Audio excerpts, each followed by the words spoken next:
अब हम लोग गुरु महाराज के दरबार में अपनी उपस्थिति दर्ज करने हेतु उच्च स्वर में बुलंद आवाज में जय घोष करें। श्री सद्गुरु महाराज की जय, श्री सद्गुरु महाराज की जय, श्री सद्गुरु महाराज की जय। मंगल मूर्ति सद्गुरु मिलवै सर्वाधार, मंगलमय मंगल करण बिनबो बारंबार। धन्य धन्य सद्गुरु सुखद महिमा कही न जाय, जो कछो कहूँ तुम्हारी कृपा, मोते कछो न बसाय। मेरा मुझ में कुछ नहीं, जो कुछ है सब तोर, तेरा तुझको सौंपते क्या लागेगा मोर।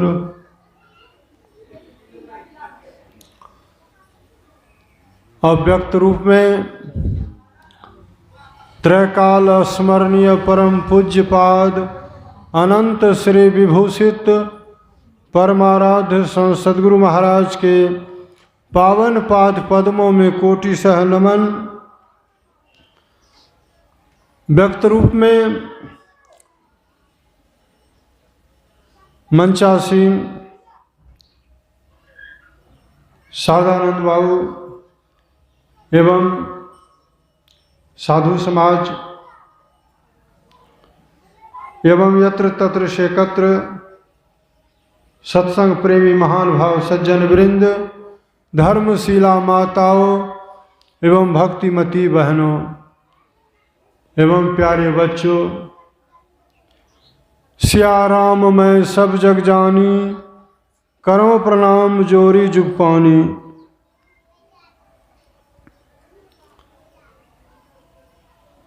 अभी हम लोग स्वर्गीय तारनी बाबू के दरवाजे पर सत्संग कर रहे हैं। और यह सत्संग क्यों हो रहा है, तो आज उनकी जो है पुण्यतिथि है। उनके परिवार के लोग, उनके भाई चतुरानंद बाबू और उनके सुपुत्र पत्नी पुत्री जो भी है, सब मिल कर के इस पुण्यतिथि पर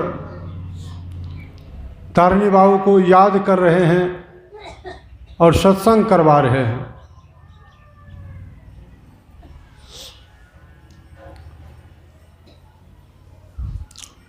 यह सत्संग क्यों होता है, कोई जब इस धराधाम से चले जाते हैं तो उनके नाम पर सत्संग होता है।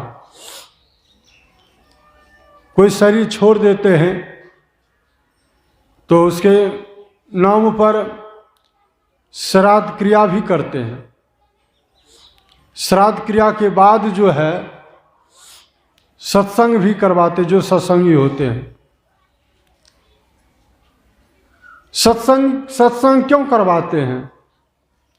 सत्संग इसलिए करवाते हैं, वह दिवंगत आत्मा जहाँ कहीं हो उनको गुरु महाराज सुख शांति प्रदान करे, उनका कल्याण करे। मेन उद्देश्य यही है सत्संग कराने का।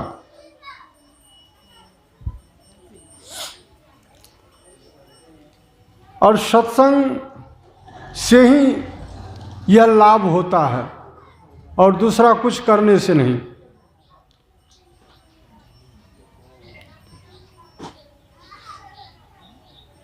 जो जीवन काल में सत्संग और ध्यान करते हैं तो उनका कल्याण निश्चित रूप से होता है।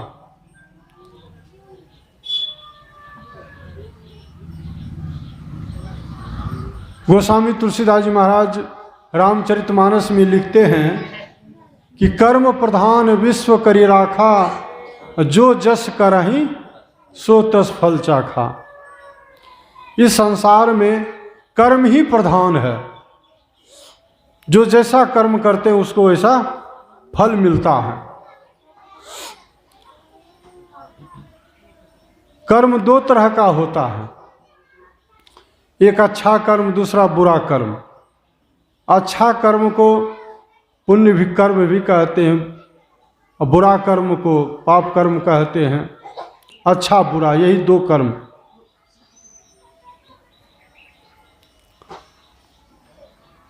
जो अच्छा कर्म करते हैं, अच्छा कर्म कहने का मतलब परोपकार करना, भलाई करनी, दूसरे की मदद करनी, यही अच्छा कर्म है। जो अच्छा कर्म करते, नेक कर्म करते हैं तो उसको अच्छाई मिलती है। अच्छा कर्म का फल सुख मिलता है। जब तक संसार में जीते हैं उनको सुख मिलता है, और संसार से जब चले जाते हैं तो कहाँ जाते हैं? कबीर साहब ने कहा, आए हैं सो जाएंगे, राजा रंक फकीर, एक सिंहासन चढ़ी चले, एक बंधे जात जंजीर। जो अच्छा कर्म करते हैं उसके लिए देवदूत आते हैं विमान लेकर के, विमान पे सम्मान के साथ बैठा करके उसको स्वर्ग ले जाते हैं। स्वर्ग के विशाल सुख को भोगते हैं वो। यहाँ भी सुख और शरीर छोड़ने के बाद परलोक में भी जो है, स्वर्ग में भी सुख मिलता है। लेकिन दूसरे व्यक्ति होते हैं जो नीच कर्म करते हैं, झूठ, चोरी, नशा, हिंसा, व्यभिचार, यह पंच पापों को करते रहते हैं, उसको पापात्मा कहते हैं। पापात्मा को यहाँ भी दुख होता है, इस मृत्युलोक में भी, जब तक जीते हैं। और जब शरीर छोड़ते हैं तो उसके लिए जमदूत आता है, हाथ में हथकड़ी, पाँव में बेरी डालकर घिसते पीटते ले जाता है। कहाँ? नरक। नरक में भी दुख देता है, यहाँ भी दुख, वहाँ भी दुख। इस तरह से दो तरह का कर्म है।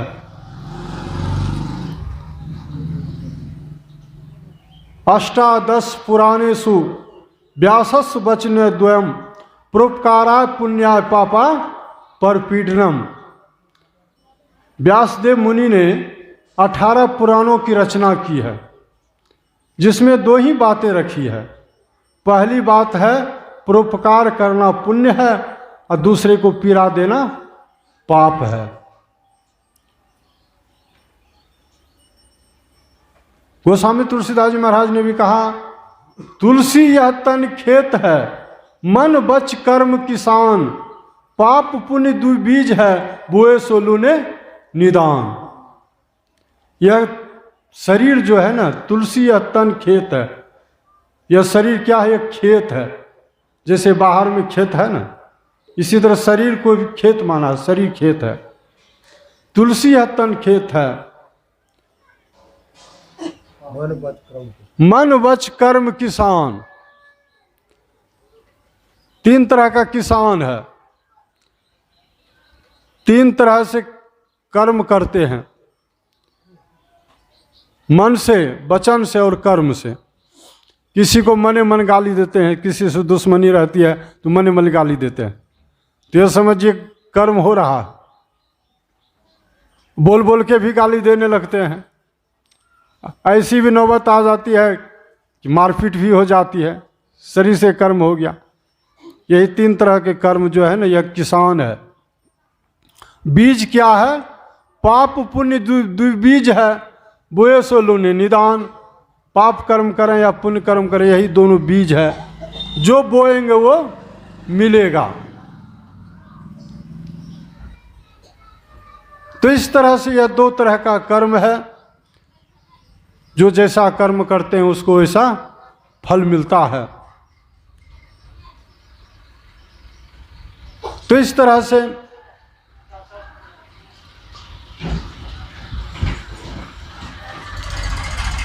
लेकिन गुरु महाराज ने कहा चाहे दोनों प्रकार का हम कर्म करें, चाहे पुण्य कर्म ही क्यों नहीं बढ़ चढ़ के करें, लेकिन यह भी बंधन है और पाप कर्म भी बंधन है। पाप कर्म करते हैं यदि झूठ चोरी नशा हिंसा पे विचार करते हैं तो यह भी बंधन है। यह कौन चीज़ का बंधन है? यह कहते लोहे की जंजीर से बंधे हैं। और यदि पुण्य कर्म करते हैं, परोपकार करते हैं, वह भी सोने की जंजीर से बंधे हैं। तो क्या फर्क पड़ता है, चाहे लोहा का जंजीर रहे कि सोना का जंजीर है, तो दोनों तो जंजीरें न है, दोनों बंधने हैं, दोनों बंधन है। कर्म बंधन में बंधे रहेंगे आप। इसलिए कर्म बंधन से हम कैसे छूटेंगे, इसके लिए कौन कर्म है जो कि कर्म से परे हो जाएंगे, कर्म मंडल से परमात्मा को पाएंगे। कर्म धर्म को जला खाक कर देंगे तुमको तार। कर्म धर्म से परे हो जाएंगे, हमारा उद्धार हो जाएगा, कल्याण हो जाएगा। वह कौन कर्म है? निर्बंध कर्म, जो बांधे हमको नहीं। वह है, कबीर साहब ने कहा, सुकिरत कर ले नाम सुमर ले, को जाने कल की जगत में खबर नहीं पल की। सुकिरत कर ले, शुभ कर्म करते रहिए। इसको करना है, बढ़ चढ़ के करना है। क्योंकि शुभ कर्म हम क्यों करते हैं? कि हम सुख चाहते हैं। सब कोई चाहते हैं कि हमको सुख मिले, कोई चाहते हैं कि हम दुख मिले हमको, कोई नहीं चाहते, सब चाहते हैं सुख मिले, सुख हो। तो सुख चाहते हैं तो सुख वाला कर्म भी न करना पड़ेगा, अच्छा कर्म करना पड़ेगा, तब ना सुख मिलेगा। लेकिन दिन रात तैयार रहते पापे कर्म करने के लिए। हर वक्त है तू तैयार पाप कमाने के लिए, कुछ तो समय निकाल हरिगुण गाने के लिए। दिन रात करते हैं पाप कर्म और चाहते हैं कि सुख हो। मिलेगा कभी? करे बुराई सुख चाहे, कैसे पावे कोई, रोपे पेड़ बबूर का आम कहाँ ते होए। दिन रात बुरा कर्म करते हैं और सुख चाहेंगे, कैसे मिलेगा? बबूल का गाछ लगाएंगे और सोचेंगे कि उसमें आम का फल जाए, आम खा लें। मिलेगा कभी? आम यदि खाना चाहते हैं तो आम का पेड़ लगाना पड़ेगा, तभी आम मिलेगा। बबूल का गाछ लगाएंगे तो उसमें कांटा ही मिलेगा। तो शुभ कर्म करें तब सुख मिलेगा। सुकृत कर ले, शुभ कर्म करिए।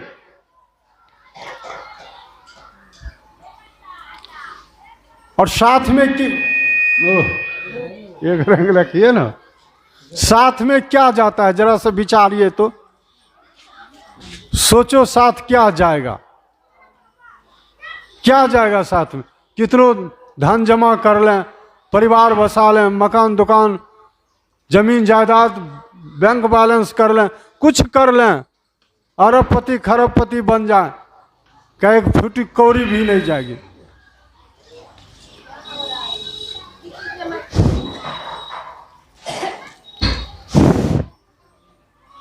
श्री सद्गुरु महाराज की जय। एक फूटी कौड़ी भी नहीं जाएगी, जान लीजिए। किसी सुभाषितकार ने बड़ा अच्छा कहा है कि धनानी भूमो पशवे गोष्ठी नारी गृह द्वारानी सखा श्मशाने देहश्चितायाम परलोक मार्गे धर्मानी गो गच्छति जीवे कह। आपके पास जो धन है पहले धन जो रहता था सोने चांदी का सिक्का रहता, कलसी में वो गाड़ के रखता था जमीन के नीचे। तो वही कहा इसे धनानी भूमो, धन भूमि में पड़ी है। लेकिन आजकल भूमि में गाड़ के नहीं रखते हैं, आजकल कहाँ रखते हैं?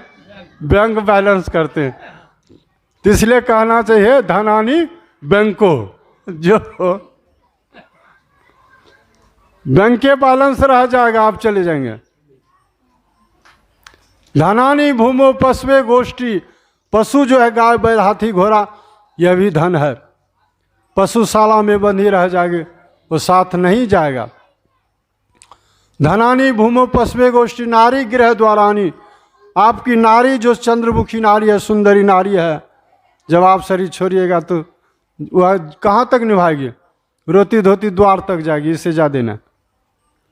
आपके सखा जो हैं मित्रगण कहाँ तक निभाएंगे? चचरी बना लेंगे और उसको आपको श्मशान घाट पहुंचा के चिता रचा के जला देंगे, यही करेंगे।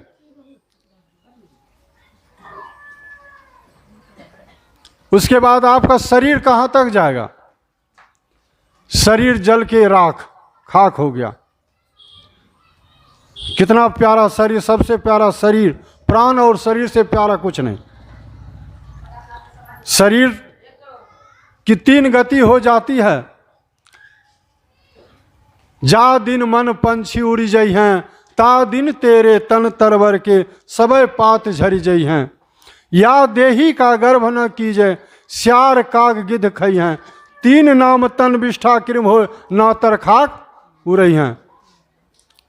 3 गति हो जाएगी जिस दिन शरीर से प्राण निकल जाएंगे शरीर की। वह 3 गति क्या? कितने लोग जो वैदिक धर्मावलंबी जो हैं, ये शरीर को क्या करते हैं? श्मशान घाट ले जा करके चिता रचा के जला देते हैं। आपका शरीर जल के राख हो गया, खाक हो गया, राख में परिवर्तन हो गया। और कितने लोग करते हैं, जला नहीं पाते हैं, मौसम खराब है या गरीबी के कारण से नहीं जला पाते हैं। क्या करते हैं? गंगा किनारे ले जा करके मुखाग्नि दे करके, आपका पुत्र मुखाग्नि देता है और उसके बाद गंगा जी में नदी में प्रवाहित कर देता है। भसते भसते कोई नदी नाला किनारे लग जाता है, कौवा मैना नोच नोच के खा जाता है और विष्ठा कर देता है। आपका शरीर विष्ठा में परिणत हो गया। एक बार तो कुप्पा घाट में भी प्रेस के बगल में एक मोटा ताज़ा मुर्दा लग गया, गंध करता दुर्गंध। अब भाई कौन भगावेगा? तब एक विनोद बाबा थे, उनको कहा कि अरे भगाओ जल्दी से, तो वो बड़का बांस लिया, ठेल ढाल के भगाया।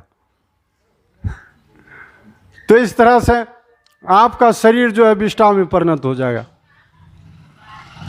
लेकिन कितने लोग जैसे मुसलमान भाई हैं या कबीर मत के मानने वाले हैं, वो न शरीर को जलाते हैं न फेंकते हैं। क्या करते हैं? मिट्टी का शरीर मिट्टी में गाड़ देते, कब्र दे देते। तो आपका शरीर जो है ना सड़ जाता है, सड़ करके कृमि फर जाता है, कीड़ा। आपका शरीर जो है वो पिल्लू में परिणत हो गया, कीड़ा में परिणत हो गया। वही कहते 3 नाम तन विष्ठा कृम हो, नौतर खाकू रही हैं। 3 गति हो गई। शरीर का काम तो यहीं समाप्त। अब शरीर आप तो नहीं है, शरीर से में जो रहने वाले आत्मा है वो आप निकल गए परलोक में। आपके साथ क्या जाएगा जरा सा सोचिए तो। जीव के साथ क्या जाएगा? धर्मानि गो गच्छति जीवे कह, धर्म ही धर्म का काम किए रहेंगे, पुण्य का कर्म किए रहेंगे, परोपकार किए रहेंगे, यही कर्म आपके साथ जाएगा, धर्म का काम। इसलिए धर्मात्मा बनना चाहिए। धर्मो रक्षति रक्षतः, धर्म की रक्षा आप करेंगे, धर्मात्मा बनेंगे तो धर्म भी आपका रक्षा करेगा, आपका कल्याण होगा। जितना गुना जो भी कुछ दान करते हैं, कई गुना वो आपको मिलेगा। आपको कपड़ा दान करते हैं, बहुत कपड़ा मिलेगा। द्रव्य दान करते हैं, बहुत द्रव्य मिलेगा। सोना चांदी दान करते हैं, सोना चांदी भी बहुत मिलेगा। अन्न दान करते, बहुत अन्न मिलेगा। लेकिन नहीं करिएगा तो क्या मिलेगा? कुछ नहीं मिलेगा। गुरु महाराज कहते थे कहानी राजा श्वेत का। राजा श्वेत बहुत यज्ञ किया था, बड़ा बड़ा यज्ञ, बहुत पुण्य किया था, लेकिन कभी जो है अन्नदान नहीं किया था, भूखे को नहीं खिलाया था।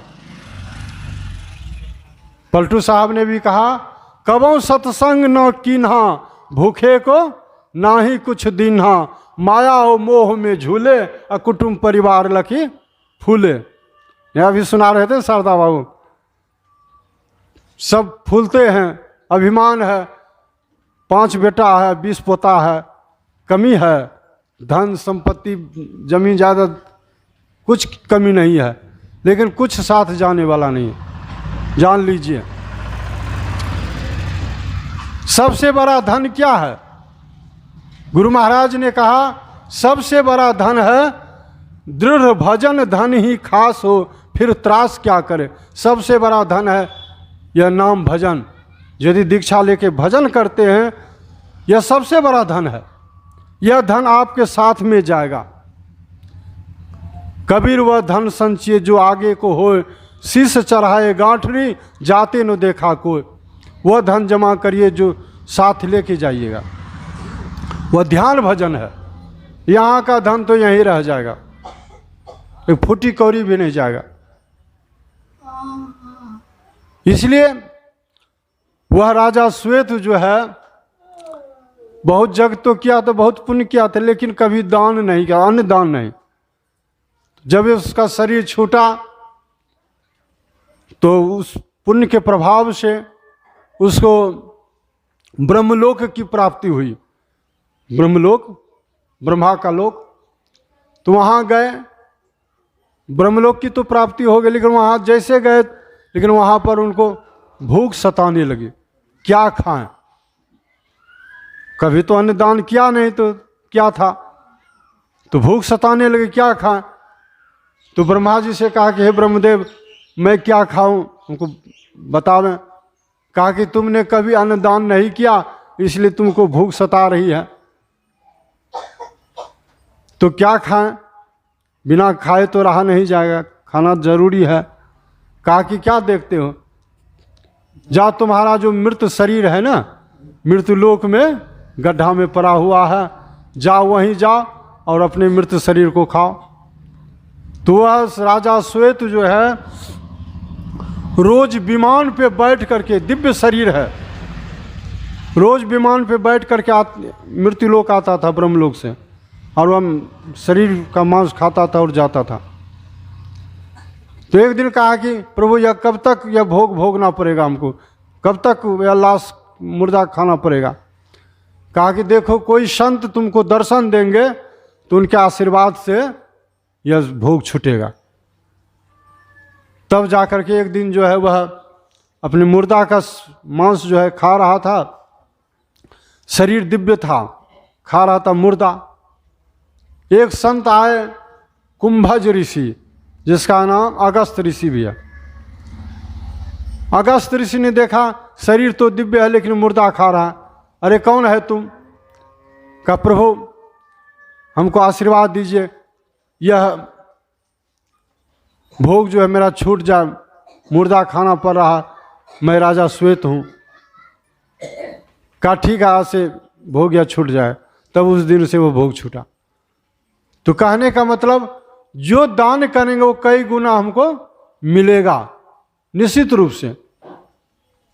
इसलिए दान पुण्य करें, जरूर करें, बढ़ चढ़ के करें, सुख मिलेगा।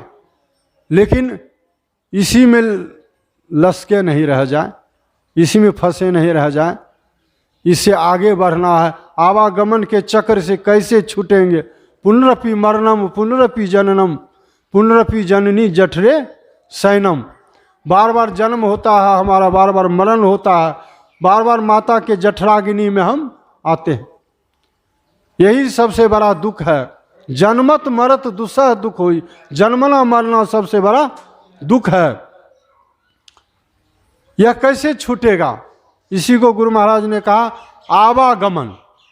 आवागमन सम दुख दूजा, है नहीं जग में कोई, इसके निवारण के लिए प्रभु भक्ति करनी चाहिए।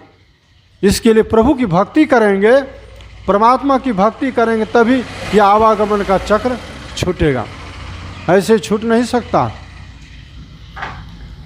तो वही कबीर साहब ने कहा, सुकृत कर ले, शुभ काम करते हुए। शुभ काम करिए, इसके लिए मना ही नहीं है, लेकिन शुभ काम करते हुए नाम भजन करें, नाम सिमर ले। को जाने कल की जगत में खबर नहीं पल। कौन जानता है कि एक पल का भी खबर नहीं, कब करी शरीर छूट जाएगा, इसका कोई ठिकाना है? देखते हैं, गुरु नानक साहब ने कहा, न बालक नहीं यौवने, नहीं वृद्धि कछुबंध, वह अवसर नहीं जानिए जब आ पड़े जम फंद। कब जम फंदा लेके आ जाएगा पता नहीं।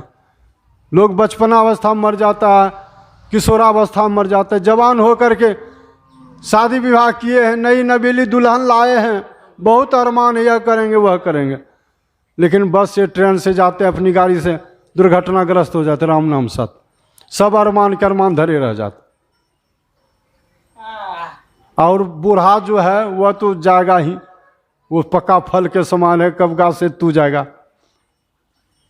लेकिन यहाँ तक भी देखा गया है, जो बच्चा का भी जन्म भी नहीं हुआ है, माँ के पेट में ही है, पेटे में मर जाता है, मरा हुआ बालक जन्म लेता है। कोई ठिकाना है शरीर का?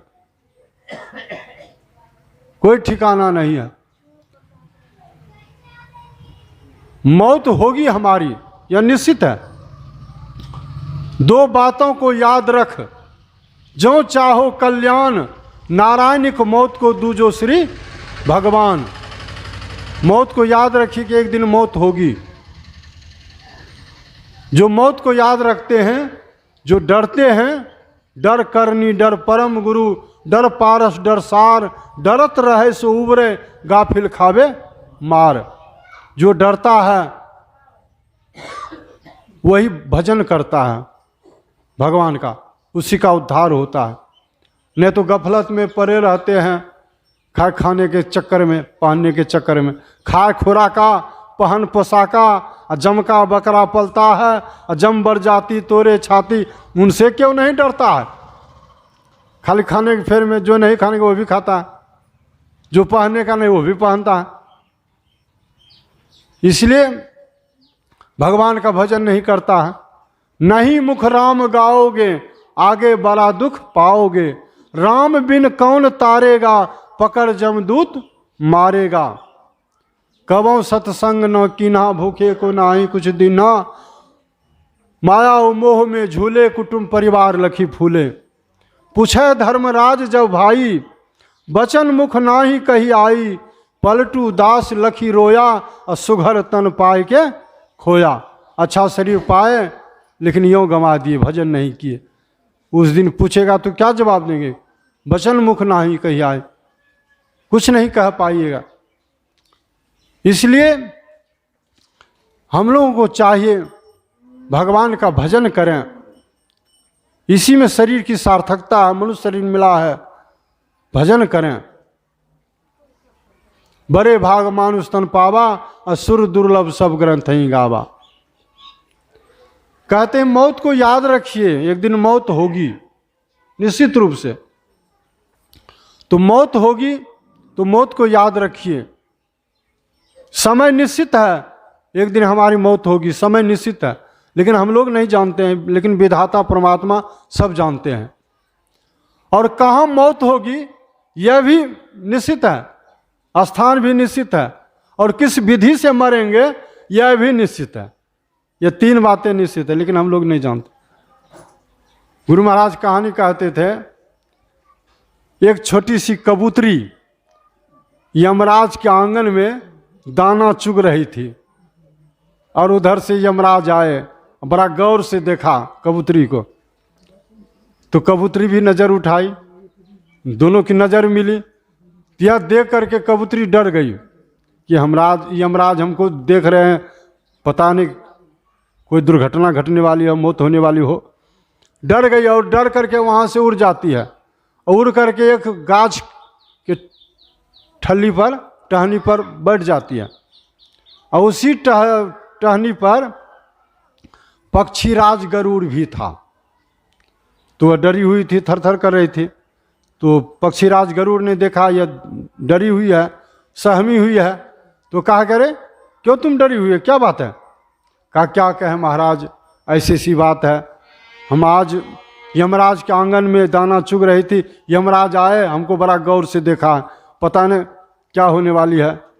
कहा तुम डरो मत, तुम मेरे पीठ पर बैठो और हम तुमको 7 समुद्र के पार पहुंचा देते हैं। यमराज क्या, यमराज का लकरनाना भी कुछ नहीं कर पाएगा, बैठो जल्दी से। तुरंत कबूतरी जो है गरुड़ जी के पीठ पर बैठ जाती है और गरुड़ जी महाराज उसको 7 समुद्र के पार एक पहाड़ के खोरहर में जाके रख दिया कबूतरी को।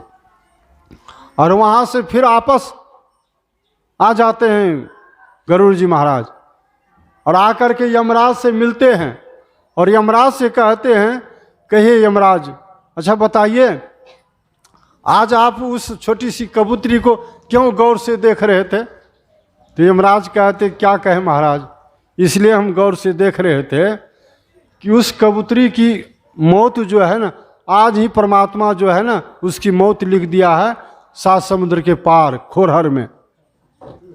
तो इसलिए हम देख रहे थे गौर से कि छोटी सी कबूतरी है, उतना उड़ने का सामर्थ्य नहीं है, कैसे उड़ के जाएगी, कैसे मौत लिख दिया है 7 समुद्र के पार, इसलिए गौर से देख रहा। तो गरुड़ जी महाराज कहते, उसको तो हम पहुंचा के आ गए हैं 7 समुद्र के पार, पहुंचा के आ गए हैं, देखिए ना मौत हो गई होगी। सही है, जाकर देखा तो खोरहर से एक केकड़ा निकला हुआ, केकड़ा जो है कबूतरी का गला दबा दिया है, कबूतरी राम नाम सत मर गई। तो कहने का मतलब हमारी मौत कब होगी, कहाँ होगी, किस विधि से होगी, यह निश्चित है, लेकिन हम लोग नहीं जानते हैं, अनजान है। इसलिए हम लोगों को चाहिए भगवान का भजन करें, भगवान का भजन करें।